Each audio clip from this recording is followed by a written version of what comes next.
Hey everyone, welcome back to another episode of Small Business Stories. Woo-hoo-hoo. We are deep into season 6, and this is getting fun, right? Every week we bring you all kinds of entrepreneurs, small business owners who are tackling some of the thorniest problems and some of the weirdest business opportunities. You just be surprised, right? Keep listening to the show. Today, we have got the co-founder of Franzy, Alex Smersnack.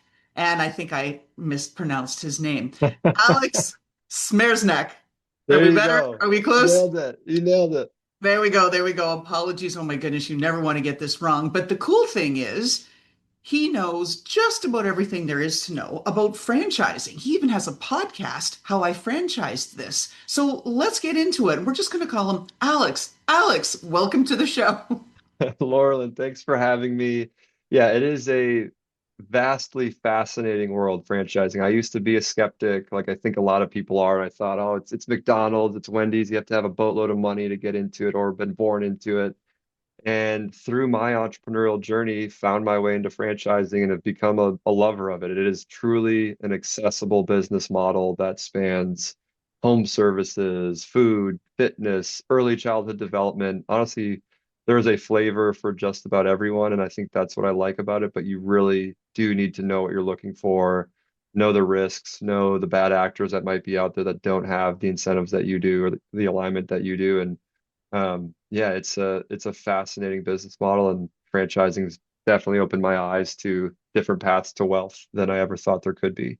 Oh, and we're going to break all that down. I went into your site, of course, Franzy, and you can buy a franchise for 30,000, 40,000. Not to say that that's money we keep under the pillow and have readily accessible, but it's not the, hey, $1 million point of entry. And to your point about all kinds of things, I saw Patchett Roof Repairs, great name, all of this kind of stuff, home care, child care, all these kinds of things. So let's get into it. Let's just start up right up front. What are the risks a franchisee or prospective franchisee needs to know? Yeah, so I think first and foremost, like some people think franchising is mailbox money. It's an asset class. You invest $10 here and you get $12 out. And it just doesn't work that way. At the end of the day, you are buying a business. It is a major life decision. And there is a chance that whatever business you buy doesn't work out for a number of reasons. You picked the wrong brand. If it's a retail business, you built it in the wrong location, where traffic changed or some new development came in that blocked visibility to your location. It's a trend, and the macro environment changes and people's wallets get tighter, and you're a want and not a need. Another risk is you're a bad operator. You think that you're going to be amazing and figure it all out, but you just don't have the work ethic or the curiosity to go learn new things. Like there's all these things that could go wrong, and my big lesson is, like, you need to know that it's not this easy button and you print money after you hit it. It is still entrepreneurship and business ownership at its purest form, and all the risks that come with you doing this on your own. I wouldn't say all of them, but a lot of them still come with you. Franchising definitely de-risks it for you. And we can get into that if that makes sense as well. We will, but first I want to just underscore Yep. headline, punch, exclamation, right? This is not, as you said, just hit the button and like, woo hoo hoo, bros and Lambos, great. All my people will go do these things and I'll just be printing money because it doesn't work that way. And I think that it's worth talking about that if you buy into a franchise and you are not up to snuff, right? Not meeting the standard, there are consequences. Let's talk about those. Let's get those out of the way. Yep. Yeah. So when you buy into a franchise system, it is a marriage in a lot of ways. Like it's not like a typical brokering of of buying a house or a car or another, independent business. It's Alex and Loralyn are now going to be partners, Loralyn being the franchisor, let's say. And she has built all these systems and competitive advantages, menu innovation, supply chain efficiency, branding, all the stuff that I, as the franchisee, get to benefit from. And that's what I'm paying my royalty for, is all the hard work that Laurelyn's put into to get me there. But if I come in and I'm a bad partner, I'm not, following quality standards, I'm being vulgar online or something, and damaging the brand. Laurelyn has protections to remove me from the system. There's equitable ways to do that. where I can get recoup some of my initial investment, but there's ways that the brand can force me out if I'm not following standards, brand guidelines, and being a good advocate for the brand. And the analogy I use when I explain this to people, it's kind of like if you're part of an HOA, and there's rules within the HOA, like you can't open up an auto body shop in the neighborhood because it Right. might, diminish the value of the other homes, and there's, protections and stipulations and regulations there. Or maybe you can't paint your house hot pink because of the same thing. And so think of a franchise system as the same way, as there are very clear, strict guidelines because they're trying to protect the overall system from bad operators, bad actors, all sorts of risk that could come with, a partnership in general. But that's actually a good segue into some of the ways that buying into a franchise affords the new owner with some less risk, right? De-risking it because a brand name has been established, and we all know how hard that is because there are, oh, what, a billion Instagram accounts out there now, right? I think, or is it more than that now? Can't even keep track. So, yeah, that's a problem. How do you stand out in this sea of noise? And then you think about, oh, okay, so they've established not only the brand, but they've got a lot of the marketing materials. Ah, these are the messages that resonate with the audience. You, my dear new owner, simply have to use and apply the messages, the marketing, all the stuff we've created to the people that look or sound or buy these kinds of things in your zip code. And boom, it should work, right? Right. Right. The operative word being should, as we said in the beginning of the Yeah. podcast. You got to do some things. It's not instant or anything. No, the big, you're right. The big advantages are, I tell people you're not starting on, zero or square one. You're starting on square three. You still got to get to 10. Let's say 10 is the goal. Like you still have work you need to do. There's no shortcuts, but the brand really levels you up quickly and then is there to support you on that journey from 3 to 10 in a very meaningful way. So all of the things from, like you said, brand building and recognition to very tangible financial value. Let's say Burger King or McDonald's as an example. Us on our own, we might be buying burger meat for, a couple dollars a pound. They have such vast buying power that they might be getting it for 20 cents a pound. And that alone covers the royalty that, the 6% that you're typically paying because your cost of goods are so much lower. And then the menu innovation or the technology they're building out or the partnerships on a national basis that they're forming with, if it's a home services business, maybe they've got national partnerships with all these big home builders so that when you open your next territory or your market in Charlotte, they're already connected with Ryan Homes and all these, builders to give you access to a huge customer base out of the gate. And so it's things like that that are both tangible and intangible that the brand provides. In a lot of ways, it's just not having to do it on your own. I think that's a lot of people fail or give up before they should have because they're alone and it's scary and it's hard. But having that network, that peer group of other franchisees that have been through what you're going through, that can pick you back up when you're having a tough weekend or a week and you're at home crying, like, why did I do this? They're there to pick you back up. And I think that alone is incredibly valuable.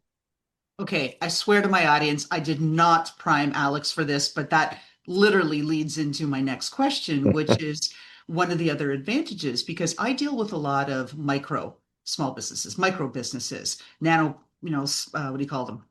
Solopreneurs, people say like nano micro businesses, whatever else. There's always some label on it, but basically businesses of one person. And what I'm seeing a lot of already here in 2026 is the increased financial pressure. Very difficult to get loans and things going right now. There's a lot of macroeconomic drivers that are squashing the smaller businesses because they just simply can't afford to do the marketing, compete, and be heard in a very, very noisy marketplace. So they're feeling those pressures.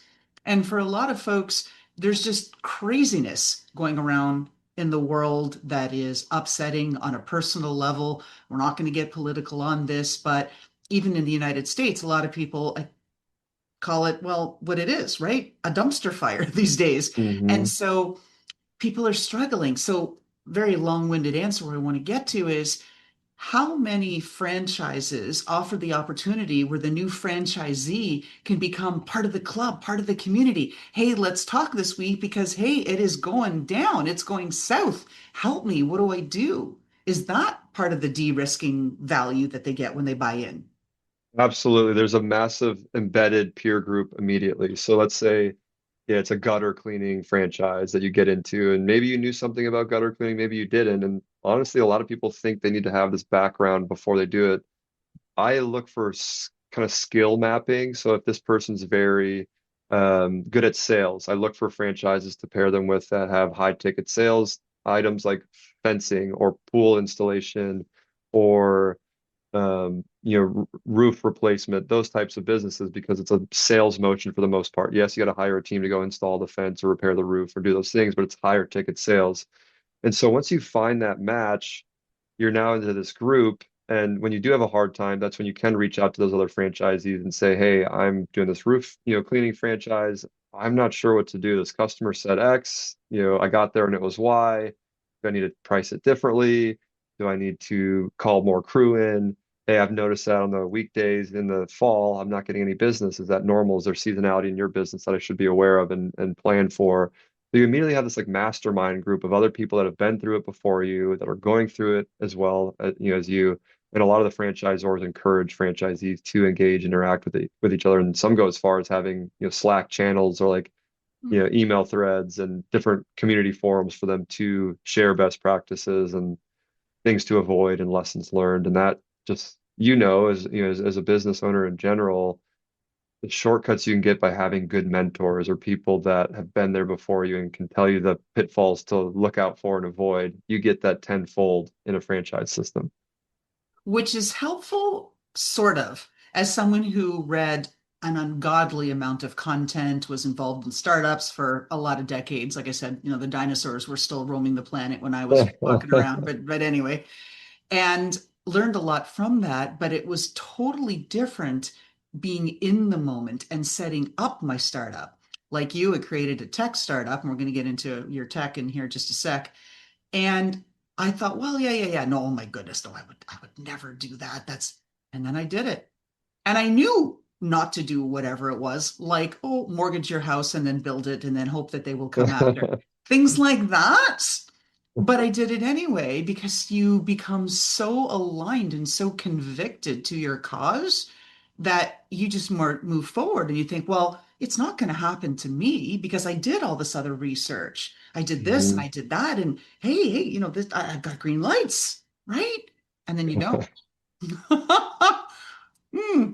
Well, and that's one of the other ways I think franchising is de-risked too, is like there's all these stats that I read, and again, who knows which ones are, the most accurate, but I've seen enough that pool around these numbers of the 5 year success rate of a franchise business is around 75 to 80%, which is pretty good after 5 years these franchises are still existing, versus an independent business 5 years later is at 50%. So it's a coin toss, right? Like if you're going at it alone, 5 years from now, it's a coin toss whether you're going to be in business or not versus 75, 80% if it's into a franchise system. And I think that goes to say all of the, again, sense of community lessons that have been learned for you, because someone else had already built it out in front of you, has the network, has the systems, all the things we've mentioned. And that to me is worthwhile if I don't have my own immediate conviction or original idea that I'm unsure of, but I know I want to be a business owner. And that's what I've learned to love about franchising is it's made this thing that I'm very passionate about, business ownership, entrepreneurship, accessible to so many other people that might not want to go do the same path that I did. And other groups have made all the mistakes for you. So you can Yes. come in at the point when they have already established success, like, oh, right. Hallelujah. Amazing stuff. Now, I want to come back to some of the comments you made about you're trying to make these matches with people. You look, oh, okay, do you have sales skills? Where are you? Is there seasonality? Is there this? Is that? Like, what are the commonalities with their backgrounds? And they don't even have to be fully experienced in that industry, that lane that they're buying in. You've developed a tech platform with AI that helps to find these matches. What can you share about that experience building that? Yeah, so the origin story was before. So the business I'm working on now is called Franzy, and think of us as the Zillow-like platform for helping people, do research and then identify and eventually buy, the right franchise fit for them. Just like you'd look at houses on Zillow to see what area code or zip codes do I want to be in, what school districts, how many bedrooms, cost, et cetera. All this stuff. We've done the same thing for franchise business buying. Um, the origin, though, is prior to Franzy, I had started this laundry and dry cleaning pickup and delivery business called 2U Laundry. And this was around the time we were seeing all of the Uber for X businesses pop up, Instacart, Shipt, Wag, Rover, and we were along that wave. Over 8 years, we raised 33 million in venture capital, launched 18 different markets, started building physical laundromats in 2018, and then started franchising those laundromats in 2021. And that's where I got, before that, I was a franchise hater. I'm a skeptic. I'm not sure. Are those really entrepreneurs? And that's where I got into that world of, oh, this is a business model. It's not an industry. It is a way to get into all these other, worlds. If you don't have this immediate, again, original idea or this thing that you just have to go do on your own, if you really want to get into it with a peer group and with all these systems that we've talked about, it's actually a really good way to do it. But the way people are identifying these opportunities is broken. There's brokers that are taking 60% commissions. There's hard to get into these, good brands. They're not accessible. You're not sure what pitfalls to look out for. There's some good educational information out there, but not a lot. And that's where the idea for Franzy came was how do we democratize access to business ownership via franchising in a way that gives you all the data, shows all 4,000 plus brands that are out there, has aligned coaching and incentives where someone who's there to genuinely help you versus making a ton of money on the back end without you knowing about it. Like I wanted to eliminate all that, clean it up, and give people a fair shake at being an entrepreneur. I want to come back to the 33 million. You said it so casually. Yeah, yeah, we raised, I don't know, 33 million. It was kind of like, yeah, we asked a few people for what they had in their pockets and we went forward with it, right? Oh, let's dig in there a little deeper, Alex. That's not a small number. Talk to us about what that experience is like, because we have a lot of people in our listener base who are primarily at the angel level, but many of them are getting ready for that Series A and getting ready for their venture capital. And I'm sure we have some folks in Series B, but I haven't had that specifically come forward yet with someone in my audience saying, hey, I'm going for my Series B. What do you think? Haven't heard that yet. But we have a lot of investors on the show in the past. So talk to us. What was that all about? And what advice can you give to people who are looking to raise capital these days? Yeah, so that business was a act two from a college business that I did. I went to Wake Forest. I did a college laundry business, while I was there, ran it, grew it, sold it, and I was hooked on entrepreneurship at that point. That was my first like deep dive, really getting into being an entrepreneur. And I was hooked. I went and worked for Ernst and Young after college for a year and a half, and hated it. I loved the people I worked with, but the work itself, I was like, I want to go solve problems really fast. And like that dirty laundry business was way more fun and fulfilling to me than, helping these Fortune 100 clients. Like I felt like I was, a cog in a wheel versus this felt like competitive sport and it was moving quick and it was mine and there was ownership and consequences for the bad decisions and huge rewards for the good decisions and I loved the stakes I guess on both ends. And so we started 2U Laundry when we saw all the Uber for X things taking off and we thought someone's going to do this for laundry and dry cleaning. And so we started out five guys living in a three-bedroom apartment, mattresses on the ground, trying to just not eat into our savings and burn through much money because we weren't paying ourselves anything. And we raised our first round of capital, 400K, about 8 months into launching the business. We'd bootstrapped it to 30 grand a month in revenue on our own, just going to apartment buildings and giving out free service and driving Uber and telling our Uber, clients, hey, you should check out this laundry thing that I'm working on and be a customer because a lot of bankers and consultants took our Uber rides in the morning to the office. And so that first 400K was our crash course into how do you raise venture and how do you negotiate a term sheet and how do you approach it? And then that accelerated into a seed round of, 2.5 million, and then a Series A of 8 million, and then a Series B of 20 million. And it just, you learn so much along the way. And a lot of it is surrounding yourself by, with people that are a year or two, from where you want to be. They were just in it. What can you learn from them? And so for those listening that are, raising capital or are thinking about how to do that, one, I would read the book Venture Deals by Brad Feld. He talks about raising money from both the founder's perspective, the investor's perspective, but also the attorney's perspective, which sounds like it might be boring, but it's very helpful to understand all the terms. And then raising money is this game of, kind of creating scarcity and FOMO and, instilling confidence and storytelling a little bit. You have to, tell a story where people are going to really believe in you and the mission and what you're going after. And then creating, almost this like FOMO or scarcity that they're missing out on the next big thing. So tons of lessons I learned and tons of detail I could go into, but wanted to stop there and make sure I hit the highlights. One of the things that I hear that's a little bit juxtaposed is you really want to be able to help businesses because you like that maximum rewards, right? Like high table stakes kind of thing, that intensity, all of that, right? Oh, speed, all of that sort of good stuff. But you're also offering franchises, which is a little bit different on that side. It seems like you're covering both ends. Is there a side that you prefer? It seems like this one. So for me as an individual, and this is something I tell our clients that we help at Franzy, is everyone's unique. I mean, I think humans, as much as we have in common and are similar, we're also very unique individuals. And my risk tolerance or what makes me fulfilled and happy is can be very different than, you know, Dan's or Chris's or Laurelyn's or whoever's. And so for me personally, I like the high stakes, shoot for the stars, raise venture capital, 90+% chance of failure. We're going to be one of the 10, 1 out of 10 that make it all the way.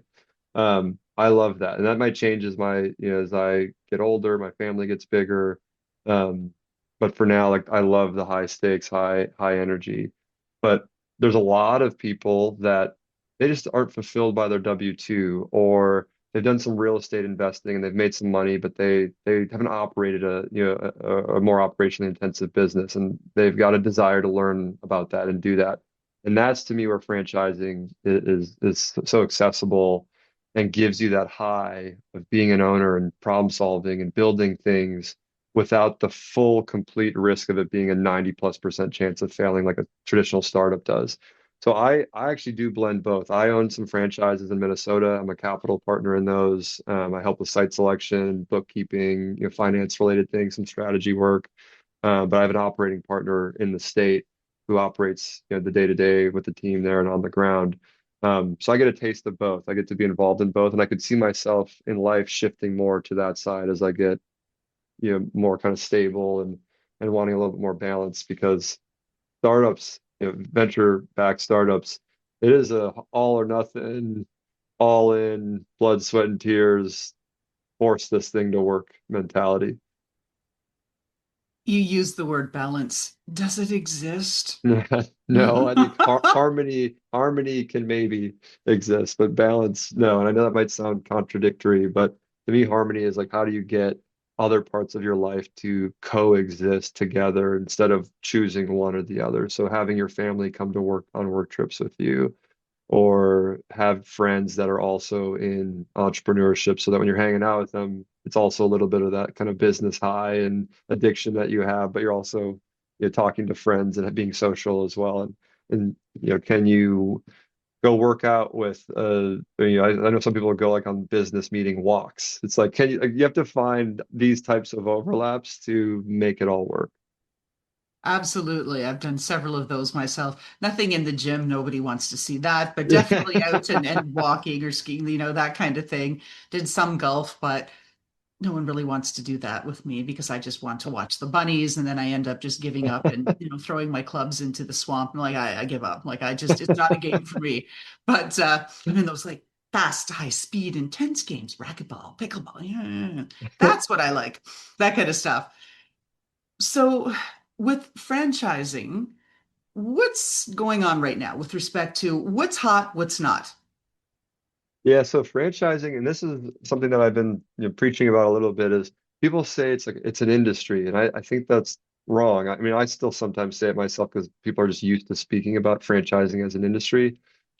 To me, it's a business model that spans multiple industries, right? So it's in food and health and wellness and senior care and fitness and early childhood development. Those are all industries, though franchising is just an option. It's a business model within those industries. And the reason I'm harping on that is that franchising every year might be very up in one of those industries because those industries are up, and that's, that is those industries or sectors are riding some sort of macro tailwind or trend, and then others are down. It doesn't mean franchising is up or down, though. It's just the models that it operates within, or the sectors and industries that it operates within are up or down. And so I look at this like I would any small business, whether it's franchising or not. And so senior care, as an example, senior care franchises are doing really well because you have this, aging population. There's more demand than there is supply for in-home care, for facility-based care. To the point there's even franchises that broker care of helping you place a loved one, a mom, a dad, a grandparent into a home. They're like a broker. They help you find the right facilities and negotiate, the rates. And they do really well. It's a high ticket sales business essentially. And you can get into it for relatively cheap and have all the tools and systems and relationships you need. And boom, you're now helping this, riding this wave of the aging population looking for some sort of, care. I like senior care a lot right now. Um, a lot of people are always asking us about passive. I want to keep my W-2, but I want to, run a side hustle. And 9 times out of 10, I tell people it's not possible. There are a few franchises that this is possible. There's, these golf simulators right now. While I think it's becoming saturated, that's some of the franchises that I own in Minnesota. There's no employees. It's like an anytime fitness where you fob into the door, and then you have this private golf simulator that you can play with friends, business meetings, family members. It's 24/7. There's no employees. So like that one is much more passive than your Jersey Mike's or your McDonald's that has 40 employees. So I like some of those passive options for people. Home services in general, I really like. I think even in tougher times, there's certain things around the home that people just can't cut and don't want to cut, and want to keep that kind of peace of mind. And they're much more accessible as well. You don't need the $3 million to open a McDonald's to open a artificial turf business or a power washing business. You need a truck and some equipment, and you're off to the races and can actually generate, 500,000, million plus in revenue off of low overhead. See, that's the key. And then this whole passive income thing, oh my goodness, that is a trigger phrase for me. Why? Because as a mentor, and I mentor a lot of folks in small businesses, and the older, more seasoned mentors, they get it. Hey, I've lost my Hmm. job. I've got to do this. I can't do both in family and right. Like they get the wheel and they've got to get out of the hamster wheel. And like you said, try to find a way to coexist with all of the axes of chaos in and around them, right, to move forward and stay dialed enough into their business where it doesn't tank. But this whole passive income, when I mentor young college students, or in some cases, I've had some high school students, really early risers embracing entrepreneurship. And they're like, yeah, I'm just doing it for the passive income. Like, oh my God, you've been sold a bill of goods, honey. It doesn't work that way. It really doesn't, right? No, No. there's no like any, and some content creators I get kind of, I think give me like a bad taste at times because they'll talk about all the get rich quick stuff and mailbox money. And I think over time in almost any industry, real estate, franchising, entrepreneurship, there becomes a point where it can become passive, but you have to earn that right for it to become passive. It is not given. It is not, oh, well, if you just take my course or listen to enough of my content, you're gonna be rich in 6 months. And it's just like that always doesn't sit well with me. And so when I come on podcasts or if on our own show, I'm trying to like counteract that a little bit and tell the truth of how this really has to go down. It's like there's no shortcut unless you inherited a bunch of money or won the lottery outside of those things. Like you're gonna have to work for it one way or another. Um, it's just what kind of work do you want to do and what fills you up and doesn't feel like work. I remember being told this in high school and I thought it was uh, yeah, BS, I guess, for lack of a better word. But it was if you find something you love, you never work a day in your life. And I was that's someone's just saying that. That's not true. And I am sitting here now at 34, and thankfully I found it when I was 24. I loved building things, and it doesn't feel like work. I like to work on the weekends. I like to, work late. It doesn't feel like work anymore. And I think there is a version of that that exists for most people. They just need to find that thing. And when you find that thing, who cares if there's a shortcut, a long cut, or whatever? You'll eventually be at a spot where you're like, oh my gosh, 10 years ago, 5 years ago, even I didn't ever imagine this for myself. And now it can become passive because you've built this thing so big that it can exist without you. Oh, there it is. And that's the whole thing. Hashtag viral. I lose my mind. People say, like, yeah, I'm just going to add that as one of my hashtags to my videos. Like, no, that's not going to improve your visibility. It's just not, right? It's going to, the algorithm's going to look at it and go, ixnay and bury you. So don't do that. hmm All right. hmm As we're getting toward the end of our show here, Alex, where and how can people find you? Where can they hear about your podcast? How I franchised this? Talk to us. Yeah, so I'm on every like social account, TikTok, Instagram, LinkedIn, Facebook, and it's Alex from Franzy most of the time. On LinkedIn, where we put a lot of longer form content out. It's just my name, Alex Smersnak. And then we do have a podcast once a week on Thursdays. We release episodes of people that started somewhere. It could have been in corporate. It could have been they were young and they borrowed money from friends and family early. It could have been they are commercial real estate, whatever background it may be. Some are athletes. We have, athletes that come on, but they were something else before. And now they're entrepreneurs through franchising. And we talk about their journey, how they did it. How did they find the right brand? What would they have done differently? How did they finance it? How could they afford it? How, do they operate it? Are they still in the business? Or are they on the business? So just lots of practical tips on, how you can actually do this. That's another thing that I like to stress in my content is education.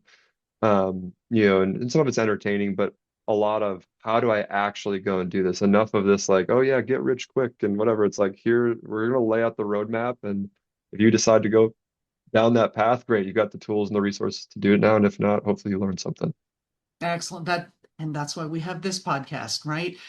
Don't do as I do. Do as I say and do as my guests say, right? Because they're really well informed and there's always some great advice. Alex, last question, signature question for the show. If we got to peek into your closet and there was a pair of footwear, or maybe it's some clothing or accessories that personifies who you are, Alex Mersnak from Franzy, what are we looking at? Interesting. I might actually do this. I'm going to show this. This is my grandfather's ring. Where is Pull it back a bit. I did there we notice go. the sparkling earlier. I'm a glitter I don't girl. And I know, was like, oh, I what's don't know if that you on your finger? That's a lovely ring. yeah, I don't know if you can see it. Is it showing up a little bit? You It's got to kind of put it on your focused on forehead me. so you can see it. But Then that's yeah. how it works. Yeah, that's because then the camera tracks it the right way. Yeah, yeah. Beautiful. So it's I your would say grandfather's. it's my grandfather's ring, and he grew up on a farm in Minnesota. One of I think it was six other siblings, and grew up kind of poor. And he had always had this thing of like, once I make it off the farm, he went to the University of Minnesota, eventually got into financial advising and working with other business owners. But his thing was once I kind of make it in life, I want to buy myself something nice. And he had this ring designed. He passed away 20 some years ago, but my grandmother gave it to me as like, hey, this kind of embodies our family's entrepreneurial spirit, and you're kind of taking that torch. And so I look at it every day, and I just think about all the hard work that he did to set our family up for the future that it could have, and the hard work that he put in, and a reminder of myself to be humble and continue to do the hard work to get to where you want to be. Oh, I love that. That's wonderful to have that story and just that legacy. And to say, we are, right, the carriers. Everything that's happened in our history, our family history, we can bring it forward. It's all a matter of what we choose to do with it. So, with that, folks, this is a wrap. Small business stories. Again, thank you, Alex Mersnak from Franzy. Anybody interested in franchising, you know where to go. Thanks, Alex. Thanks for having me. And how about that fantastic intro by Touch Circle?